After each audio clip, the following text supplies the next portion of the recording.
And we're back to learning Photoshop in the year day 117.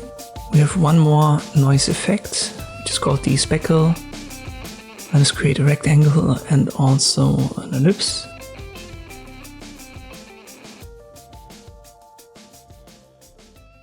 And I merge these two shapes, so I hold Control, select both layers, right click, and then use Merge Shapes down here.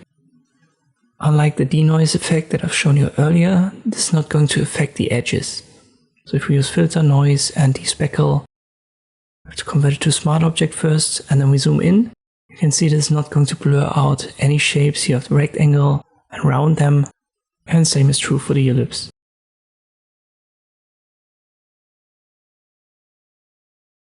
We delete that, we've got an image, a little bit of noise inside. And then we simply apply this. It's a one-click option, so easy to use. Yet again, Filter, Noise, Despeckle.